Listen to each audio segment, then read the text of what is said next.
Hello दोस्तों, welcome to UPSC. और हम इसमें पढ़ेंगे दो रिफॉर्म जो बहुत इंपॉर्टेंट है यूपीएससी के लिए। पहला पुलिस रिफॉर्म और दूसरा सिविल सर्विसेज रिफॉर्म। ओके, कि ब्यूरोक्रेसी को कैसे रिफॉर्म होगा, इस दोनों को इस लेक्चर में हम देख लेंगे। तो देखिए, अब हम शुरू करते हैं पुलिस रिफॉर्म। तो आपने एक चीज़ पता होगा कि 1857 का जो रिवॉल्ट हुआ था, ठीक है, जब 1857 में हमारा रिवॉल्ट हुआ तो हमारा बेसिकली क्या हुआ कि जो हमारा कंपनी, इसके पहले क्या था, 1857 में कंपनी तक का रूल था, लेकिन 1858 में क्या हुआ कि कंपनी का रूल, ठीक है, अब क्राउन के पास चला गया। क्राउन मतलब ब्रिटेन का क्राउन, ठीक है। तो ये जो रूल हमारा हुआ कि कंपनी का रूल हमारा चला गया क्राउन के पास, मतलब डायरेक्ट यहाँ पे कौन रूल करेगा, ब्रिटेन रूल करेगा, ठीक है। तो क्राउन कैसे रूल करेगा, यहाँ पे वायसराय उन्होंने रख दिया जो कि हमारे क्राउन को रिप्रेजेंट करेगा। गवर्नर जनरल जो थे, गवर्नर जनरल ऑफ इंडिया की पदवी हटाकर वायसराय बना दिया गया, ठीक है सर। लेकिन रिवॉल्ट हुआ है तो कोई ना कोई रीज़न तो होगा यहाँ पे, ठीक है। तो क्या था कि बेसिकली जो हमारा जो हायर पोजीशन थी हमारी पुलिस में, तो उस पर इंग्लिश मैन हुआ करते थे हायर पोजीशन पे, ठीक है। क्यों भाई हायर पोजीशन पे इंग्लिश मैन हुआ करते थे और लोअर पोजीशन पे इंडियन हुआ करते थे। और ये लोग हायर पोजीशन पे नहीं जा सकते थे, मैक्सिमम सूबेदार या दरोगा बन सकते थे, क्योंकि डिस्ट्रस्ट था, भरोसा नहीं था। जो लोअर तबके पे है ना लोग जो काम कर रहे हैं पुलिस पे, इन पे भरोसा नहीं था, क्योंकि जो लोअर तबके के लोग हैं ये भी इंडिया से बिलोंग करते हैं और कभी भी हमारा मूवमेंट हुआ या रिवॉल्ट हुआ तो इनका सेंटिमेंट इंडियन से जुड़ जाता था। क्लियर। तब हमारा 1861 में एक पुलिस एक्ट आया। पुलिस एक्ट हमारा बेस था ये कि जो हमारी हायर पुलिस होगी, जो ब्रिटेन के लोग होंगे, जैसे एसपी, ठीक है, डीजीपी, डीआईजी, ये इंग्लिश होंगे और ये लोग भरोसा कभी नहीं करेंगे किस पे, अपने लोअर अथॉरिटी पे, जैसे एसएचओ हो गया, पुलिस हो गए, कांस्टेबल हो गए, इन पे भरोसा नहीं था। इस पे ये बना था। और बना किस लिए था, ताकि कोई भी रिवॉल्ट हो तो उसे सप्रेस कर दिया जाए, ठीक है जनाब, इस पे बना था। मतलब ये पीपल फ्रेंडली नहीं था, जनता के भलाई के लिए नहीं था, ये सप्रेस करने के लिए बनाया गया था, ठीक है, फेयर इनफ, ओके। लेकिन जैसे ही 1947 में हम आज़ाद हुए तो क्या हुआ कि पुलिस को हमने रिफॉर्म नहीं किया और हमने पुलिस को एज इट इज़ रख दिया। तो क्या होगा, क्योंकि ये पीपल फ्रेंडली नहीं है, तो फिर से क्या हुआ कि ये लोग सप्रेस करने की कोशिश करेंगे लोगों को। तो आज भी आप देखेंगे तो थाने में केसेस कम हल होते हैं, पैसा ज़्यादा चलता है, ठीक है। केस इक्विवेलेंट टू मनी, मतलब जो कि जिस तरह का केस है, मर्डर किया तो 4 लाख दे दीजिए, चोरी किया तो 20,000 रुपये दे दीजिए। आज तक मैंने दिल्ली पुलिस को छोड़कर किसी पुलिस के बारे में ये नहीं सुना कि नहीं यहाँ बहुत ही अच्छे से काम होता है। रीज़न बीइंग कि पुलिस रिफॉर्म नहीं हुआ यहाँ पे। और पुलिस हमारा क्या है, स्टेट का सब्जेक्ट है, सेंटर का सब्जेक्ट नहीं है, ये स्टेट का सब्जेक्ट है और हाईली पॉलिटिसाइज्ड है, ये हाईली पॉलिटिकल इंटरफेरेंस होता है, ओके। अभी तक क्या हुआ कि 8 रिपोर्ट आ चुकी हैं, लेकिन अभी तक कोई इसमें रिफॉर्म नहीं किया गया है। और सबसे ज़्यादा रिपोर्ट में काम करने वाले लोग हैं हमारे प्रकाश साहब, ठीक है। ये नॉर्थ ईस्ट में बड़े ऊंचे ओहदे से रिटायर हुए हैं प्रकाश साहब, आप देख सकते हैं इनकी फ़ोटो यहाँ पे। इन्होंने काफ़ी काम किया पुलिस रिफॉर्म के लिए, तो उन्हीं का जो 7 नट सेल है वो भी पढ़ेंगे आगे हम। तो देखिए, तो सर अच्छा जी, तो काम कैसे हो रहा था अभी तक, तो सर कुछ सुप्रीम कोर्ट की गाइडलाइन थी कि आप किसी को अरेस्ट करेंगे तो आपको ग्राउंड ऑफ अरेस्ट बताना पड़ेगा, किस ग्राउंड पे आप अरेस्ट कर रहे हैं, और एफआईआर कर रहे हैं तो किस ग्राउंड पे आप एफआईआर कर रहे हैं, पहली चीज़, ओके। अब आपने एफआईआर किया है तो एफआईआर को 48 घंटे के अंदर आप अपलोड कीजिए उसके रजिस्ट्रेशन को वेबसाइट पे, ठीक है।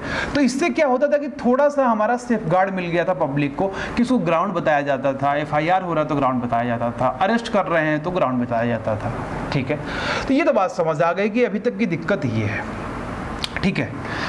अब जरा देखते हैं कि पुलिस किस काम में आती है और कितनी इंपॉर्टेंट है हमारी कंट्री के लिए। तो सर, जो हमारा इस समय का सिनारियो है वर्ल्ड का, पहली चीज़ टेररिज्म बहुत तेज़ी से आगे बढ़ रहा है, ठीक है। उसके बाद हमारा माओइस्ट अटैक, ठीक है, ये बहुत ज़्यादा आगे बढ़ रहा है। प्लस करप्शन, टीएमसी, ये बहुत तेज़ी से आगे बढ़ रहा है। तो सर, जब टेररिस्ट अटैक करेगा या माओइस्ट अटैक करेंगे या करप्शन होता है, तो पहला फर्स्ट रिस्पॉन्डर कौन होता है? आर्मी होती है, बीएसएफ होती है, पैरामिलिट्री फोर्स होती है? नहीं सर, पहला रिस्पॉन्डर जो होता है ये पुलिस होती है। देखिए, terrorist, Maoist, corruption, plus corruption हो गया सर। उसके बाद इंटेलिजेंस, जो इंटेलिजेंस का जो खुफिया जानकारी भी कौन पहुंचाती है? हमारी पुलिस पहुंचाती है। और यदि आपके यहाँ लॉ एंड ऑर्डर नहीं होगा, तो कोई यहाँ पे इन्वेस्ट नहीं करना चाहेगा, कोई भी इंडस्ट्रियलिस्ट यहाँ पे इन्वेस्ट नहीं करना चाहेगा। एग्जाम्पल के तौर पे सीरिया में इस समय कोई इन्वेस्ट नहीं करना चाहेगा, जो सिविल वार चल रहा है। अफगानिस्तान में कोई इन्वेस्ट नहीं करना चाहेगा। कब हक्कानी ग्रुप आगे आपको मार दें अफगानिस्तान में नहीं पता, ठीक है सर। तो 5 काम, टेररिस्ट, ठीक है, Maoist, corruption, intelligence, law and order maintain करने के लिए फर्स्ट लाइन ऑफ रिस्पॉन्डर कौन है? पुलिस है। लेकिन हमारे पुलिस की क्या दिक्कत है, क्या हालत है पुलिस की? मतलब कि एक गोली लगे तो पहले तो खुद भागेंगे, वो कहाँ से लोगों की सुरक्षा करेंगे? तो ये प्रॉब्लम आ रही है। तो सर, इन सारी प्रॉब्लम्स को टैकल करने के लिए हमें क्या चाहिए? हमें एक स्मार्ट पुलिस चाहिए, है ना। हमारी एक स्मार्ट पुलिस होनी चाहिए। और स्मार्ट पुलिस कैसे बनेगी? इस तरह से बनेगी जो ढर्रा चल रहा है चलने दें कि उसमें रिफॉर्म करें?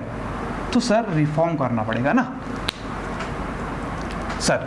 अब देखिए प्रॉब्लम का क्या आ रही है इसमें। प्रॉब्लम बेसिकली ये आ रही है कि बहुत ज़्यादा हाईली पॉलिटिसाइज है यहाँ पे। यहाँ पे क्या हो रहा है कि पॉलिटिशियन काफ़ी ज़्यादा हावी रहते हैं। क्यों? क्योंकि किसी क्षेत्र में हैं, ठीक है, किसी क्षेत्र में उस जनाब काम कर रहे हैं और वहाँ पे कोई गुंडा बदमाश आ गया, या गुंडा बदमाश को तो पुलिस बोलेगी ही नहीं, लेकिन कोई आम जनता है उसके खिलाफ खड़ा हो रही है, तो क्या करो? पुलिस को भेज दो, 2-4 डंडे मराओ, अपने आप सीधा हो जाएगा। तो ये पॉलिटिकल इंटरफेरेंस है सर। उसके बाद जो प्रकाश सिंह ने जो डायरेक्टिव्स दिया हुआ है, 7 नटसेल हैं जो पढ़ेंगे, तो इसको सारे स्टेट ने लगभग लागू नहीं किया है, ठीक है। और देखते हैं, आपको पता है कि हेल्थ में कितना होना चाहिए डॉक्टर, उसी तरह हमारा क्या है कि पुलिस भी कितनी होनी चाहिए। तो सर देखिए, हमारे यहाँ क्या है कि वर्ल्ड का जो रेशियो है 270 पुलिस होने चाहिए 1 लाख पे, लेकिन हमारे यहाँ क्या इशू है, 120 पुलिस है 1 लाख पे, मतलब स्ट्रेंथ कम है। इसके बाद सर, आपने देखा होगा कि पुलिस का 2 डिपार्टमेंट होता है। अभी तो एक ही में सब मिलके चल रहा है, लेकिन जनरली आप जो एडवांस इकोनॉमी है तो वहाँ पे देखेंगे कि पुलिस का 2 डिपार्टमेंट होता है, ठीक है सर। क्या होता है डिपार्टमेंट सर? उसका डिपार्टमेंट बेसिकली ये होता है कि पहला काम होता है इन्वेस्टिगेशन का और दूसरा काम होता है लॉ एंड ऑर्डर का। रिक्शे वाले की भाषा में समझे ना, तो कोई चोर चोरी करेगा तो पुलिस जाके पकड़ के लाएगी उसको, ठीक है। लॉ एंड ऑर्डर वाला इंसान जाके पकड़ के लाएगा, और जो इन्वेस्टिगेशन वाला है ये केवल ऑफिस में बैठा रहेगा, नई नई टेक्निक लगाएगा, साइकोलॉजी, जो नई नई टेक्निक हो सकती हैं डेवलप इकोनॉमी में, वहाँ पे साइकेट्रिस्ट हो सकते हैं, कोई चोरी कर रहे हो, काउंसलर, वो इन्वेस्टिगेट करेंगे इन चीज़ों को। लेकिन इंडिया में क्या है, investigation plus law and order एक ही में मिला हुआ है। इसकी वजह से क्या आ रही है, हमारी प्रॉब्लम आ रही है, ठीक है। उसके बाद सर, ह्यूमन राइट की तो आप बात मत कीजिए, क्योंकि हमारा ग्रास ह्यूमन राइट वायलेशन होता है पुलिस के द्वारा।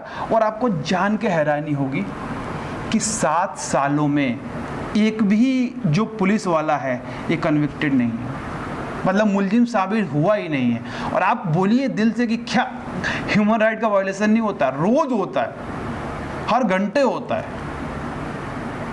ठीक है। उसके बाद वैकेंसी है, आर्म्स जो इनके पास है वो गोली मारेंगे, बैक फायर कर जाए, खुद पे लग जाएगी। उसके बाद प्रॉपर ट्रेनिंग इनकी नहीं होती है, और प्रॉपर ट्रेनिंग होने के बाद भी देखिए तो उनके पेट इतने इतने आते हैं, तो ये कौन देखेगा? पोस्ट ट्रेनिंग की फैसिलिटी कौन देखेगा? ठीक है, तो ये सारी हमारी क्या प्रॉब्लम्स हैं। तो सर सॉल्यूशन क्या होना चाहिए? तो देखिए प्रकाश सिंह साहब ने बहुत अच्छा काम किया इस पे और सॉल्यूशन देने की कोशिश करी। तो देखिए इन्होंने ये देखा कि पहली बात तो पॉलिटिसाइज है ना हमारी पुलिस, तो क्या करें? जब पॉलिटिसाइज है तो ये ऐसा करते हैं कि पहला एक बनाइए आप स्टेट सिक्योरिटी कमीशन। ये पहला काम ये देखेगा कि कोई अनवांटेड एक्सरसाइज तो नहीं हो रही है पुलिस पे, ताकि पॉलिटिशियन अपना इन्फ्लुएंस बढ़ाना चाह रहे हैं, मतलब कोई भी अनवांटेड एक्सरसाइज या इन्फ्लुएंस पुलिस पे नहीं होनी चाहिए। पहली चीज़, इससे क्या हो जाएगा, जो पॉलिटिकल ग्रुप प्रेशर ग्रुप बना रहे हैं पुलिस पे, ये हट जाएगा। उसके बाद कि जो हमारी परफॉर्मेंस है स्टेट पुलिस की वो इवेल्युएट करेंगे, ठीक है। उसके बाद ये पॉलिसी बनाएंगे और गाइडलाइन देंगे, इस पॉलिसी पे काम कीजिए, इस गाइडलाइन पे काम कीजिए, ठीक है। ये हमारा क्या होगा? स्टेट सिक्योरिटी कमीशन होगा। अब सर दूसरी प्रॉब्लम ये है कि आपको पता है कि कोई भी पुलिस वाला जो हायर रैंक का है, हायर रैंक मतलब एसएचओ, स्टेशन हाउस ऑफिसर जो होगा, उसके बाद एसपी, डीवाईएसपी, डीआईजी, आईजी, ये कभी 6 महीने से ज़्यादा नहीं रुकते यदि इनकी पॉलिटिकल बैकिंग नहीं है। तो आप फ्रिक्वेंट ट्रांसफ़र कर रहे हैं इनका, तो ये कैसे आपको एक बेटर सर्विस प्रोवाइड कर सकते हैं? तो उन्होंने बोला कि डीजीपी का अपॉइंटमेंट मेरिट बेसिस पे होना चाहिए, सिक्योरिटी उसकी मिनिमम जो टेन्यूर होना चाहिए 2 साल की होनी चाहिए। यही नहीं, डीजीपी ही नहीं, एसपी साहब, दरोगा जी, एसएचओ जो स्टेशन हाउस ऑफिसर हैं, ठीक है, इनकी भी सिक्योरिटी की टेन्यूर 2 साल की होनी चाहिए, ठीक है। ये 3 पॉइंट आपको क्लियर हो गए। अब देखिए, अब इन्होंने अभी जो आपको बताया कि आप इन्वेस्टिगेशन को और लॉ एंड ऑर्डर को सर अलग करो, क्योंकि लॉ एंड ऑर्डर चोर को पकड़ने का काम करेंगे, क्रिमिनल्स को केवल कैच करने का काम करेंगे। इन्वेस्टिगेशन के लिए आराम से रूम में बैठकर इन्वेस्टिगेट करना पड़ेगा, अदरवाइज जो लॉ एंड ऑर्डर मेंटेन कर रहे हैं वही इन्वेस्टिगेट करेंगे, तो क्या होगा? जो हमारे पास इफिशियंसी होनी चाहिए, जो हमारा न्याय मिलना चाहिए, वो नहीं मिल पाएगा। हो सकता है कोई बच्चा चोरी किया हो और उसे थोड़ा सा गाइडलाइन देकर, इथिकल फ्रेमवर्क देकर सही किया जा सकता है, लेकिन ये जब हमारी पोजीशन होगी तो इंसान 2 कैसे संभालेगा? लॉ एंड ऑर्डर भी संभाल रहा है, इन्वेस्टिगेशन भी संभाल रहा है, तो इसको आप अलग कीजिए, ठीक है। इसके बाद इन्होंने बोला कि पुलिस कमीशन का इस्टेब्लिशमेंट बोर्ड बनाइए, एक पुलिस कमीशन इस्टेब्लिशमेंट बोर्ड बनाइए। ये क्या करेगा कि आपका प्रमोशन, ट्रांसफ़र, ठीक है, पोस्टिंग, ये देखेगा। अभी क्या होता है कि जिसकी पकड़ है, ठीक है, जिसकी पकड़ हमारे पॉलिटिशियन से है, उसको मनचाहा ज़िला मिलता है, मनचाही जगह मिलती है। क्यों मिलती है? क्यों पकड़ बनानी पड़ती है? क्यों? क्योंकि सर हमारे यहाँ पार्लियामेंट्री सिस्टम है। तो सर पार्लियामेंट्री सिस्टम में क्या है? तो एक हमारे मोंटेस्क्यू साहब थे, ठीक है, उन्होंने ये बोला था कि आप ऐसा करो ना कि वाटर टाइट सेपरेशन करो। किसमें? पहले किंग था, इसी के पास हमारा लेजिस्लेचर भी था, जुडिशरी भी था और एग्जीक्यूटिव भी था। जो बोले वही लॉ हो जाता था, जो बोले वही जजमेंट हो जाता था, और जो करवाना चाहता तो करवाता था। इन्होंने बोला नहीं यार, एक लोगों के पास सारी अथॉरिटी है, ये सही नहीं है।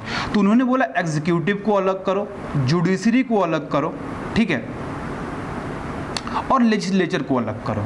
लेकिन पार्लियामेंट सिस्टम में क्या होता है कि हाँ, जुडिशरी तो अलग है, सॉरी यहाँ जुडिशरी लिख देता हूँ, यहाँ एग्जीक्यूटिव कर देता हूँ, तब आपको समझ में आएगा। तो आपने यहाँ पे देखेंगे कि जुडिशरी तो हाँ वाटर टाइट सेपरेशन है जुडिशरी में, लेकिन एग्जीक्यूटिव और लेजिस्लेचर का कोई सेपरेशन नहीं है। यहाँ पे साथ में मिलकर काम करेंगे ये लोग, ठीक है। तो ये प्रॉब्लम आती है। तो जो हमारा पुलिस आते हैं, सिविल सर्वेंट आते हैं, ये परमानेंट एग्जीक्यूटिव में आते हैं और इनको लेजिस्लेचर के नीचे काम करना होता है। और जो एग्जीक्यूटिव है परमानेंट, ये लोग अकाउंटेबल नहीं होते पब्लिक को, they are accountable to legislature. ठीक है, ये पार्लियामेंट्री सिस्टम में एक फ्लॉ आता है, ये दिक्कत आती है। क्यों बनाया गया सर इसको? इसलिए बनाया गया कि जो एग्जीक्यूटिव और लेजिस्लेचर में कोई कन्फ्लिक्ट हो, ये कन्फ्लिक्ट दिक्कत ना आए हमारे यहाँ, हमारी कंट्री में। दूसरी रीज़न ये था कि हम लोग ब्रिटेन के सिस्टम से बहुत ज़्यादा वाकिफ़ थे, 100 सालों तक हमारा सिस्टम चला उनका, तो लोग उससे वाकिफ़ थे, इसलिए यहाँ पे बना दिया गया। खैर आते हैं अपने केसेस पे, ठीक है। तो ये जो हमारा पुलिस कमीशन होगा, जो एस्टेब्लिशमेंट बोर्ड होगा, ये पोस्टिंग ट्रांसफ़र प्रमोशन का होगा। तो इससे क्या होगा कि उसको पॉलिटिशियन पे डिपेंड नहीं होना पड़ेगा। क्लियर? ओके। अब एक चीज़ करिए, छठी चीज़, पुलिस कंप्लेन अथॉरिटी बनाई है। क्यों कंप्लेन अथॉरिटी बनाए? क्योंकि police is for the people, people is not for the police. Okay, तो सर अब बनाएंगे तो क्या होगा कि पुलिस कोई बदतमीज़ी करता है या कोई रौब झाड़ता है तो आप कंप्लेन कर सकता है पब्लिक पुलिस के अगेंस्ट, ठीक है। उसके बाद क्या होता है कि आपने सुना होगा कस्टोडियल डेथ होती है, कि जेल में ही इंसान को पीट के मार दिया जाता है, या महिला है तो उसका रेप हो जाता है। तो जो रेप के केसेस पुलिस करती है, कस्टोडियल डेथ करती है, बदतमीज़ी करती है, इसका कंप्लेन पब्लिक उस अथॉरिटी में कर सकती है, पुलिस कंप्लेन अथॉरिटी में कर सकती है, ठीक है सर। उसके बाद एक नेशनल सिक्योरिटी कमीशन बनाई है, जहाँ पे सिक्योरिटी के बारे में बताया जा सके, ठीक है। तो सर वो जो नेशनल सिक्योरिटी कमीशन होगा किसके लिए होगा? ये पूरे देश के लिए होगा ना। तो यहाँ से जो हमारे चीफ रिटायर होके जाएंगे, या रिटायर भी ना हो, या जो वर्किंग हो हमारे सेंट्रल पुलिस ऑर्गेनाइजेशन में जो वर्किंग है, इनका क्या होगा कि 2 साल का टेन्योर होगा, ये वहाँ पर जाकर नेशनल सिक्योरिटी की बात करेंगे, ठीक है sir. Clear? Police reform fair enough, यहाँ तक हमारी पुलिस रिफॉर्म हो गई। अब देखिए, अब आते हैं सिविल सर्विसेज रिफॉर्म।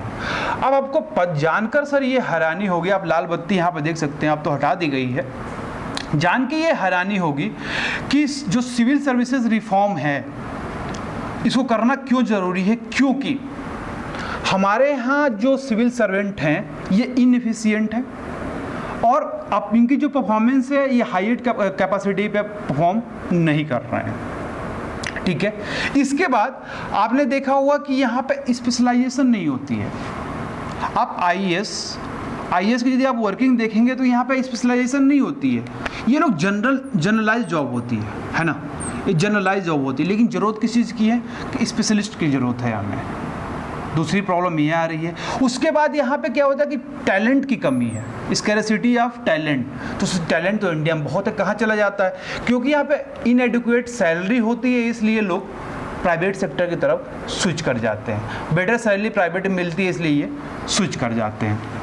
उसके बाद जो लोग 3 साल 4 साल 6 साल टाइम निकालते हैं प्रिपरेशन में, ये जो होता है टाइम, तो जो प्रोडक्टिव एज है इनकी 32 तक, ये प्रोडक्टिव एज निकल जाती है, जिसकी वजह से हमारा जो बहुत सारा ह्यूमन रिसोर्स, जो टैलेंटेड ह्यूमन रिसोर्स है, ये हमारा बेकार हो जाता है, ठीक है।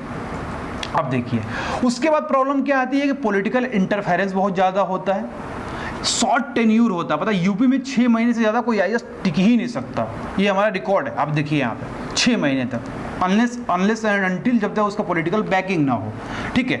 अब ये है कि ये सीनियरिटी की तरफ बायस है, जो की पोस्टें होती है वो सीनियर से भर दी जाती है।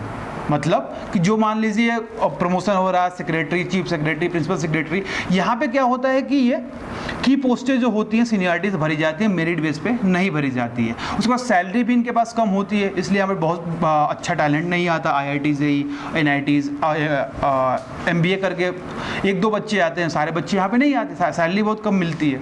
उसके बाद जब सैलरी कम मिलती है तो अपना भाई आपकी नीड भी तो होगी ना कुछ, उसको कैसे फुलफिल करेंगे? तो करप्शन से फुलफिल किया जाता है उस नीड को। और कौन करता है ये फुलफिल सबसे ज़्यादा? जो स्टेट सर्विसेज में है वहाँ पे। तो सर रिफॉर्म की क्या ज़रूरत है? क्या रिफॉर्म हम करना चाहेंगे? तो पहली बात तो कि गवर्नमेंट जो इंस्टीट्यूशन है, ठीक है, गवर्नमेंट इंस्टीट्यूशन को एक सेफगार्ड दिया जाए। ऑल्दो इनको सेफगार्ड मिला है, लेकिन और सेफगार्ड के साथ ज़रूरत है इनको, ठीक है। अगेंस्ट पॉलिटिकल मोटिवेशन ट्रांसफ़र जो होते हैं, ट्रांसफ़र में इनको ज़रूरत है कि सेफगार्ड हो, एटलीस्ट इनका टेन्योर 2 साल का हो, ठीक है।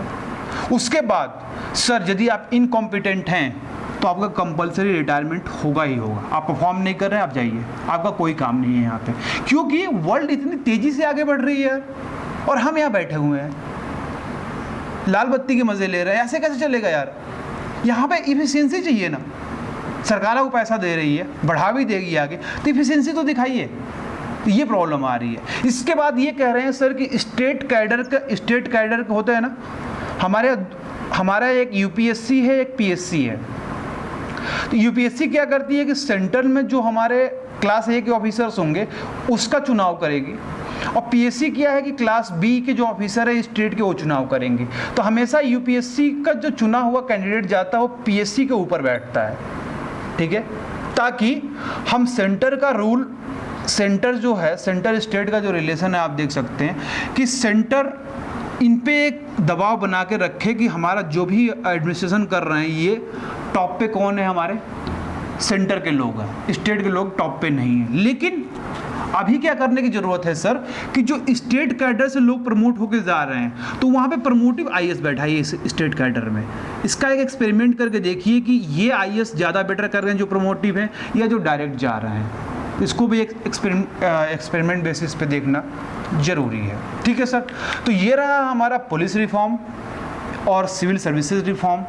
थैंक्स फॉर वॉचिंग दोस्तों, हैव ए नाइस डे।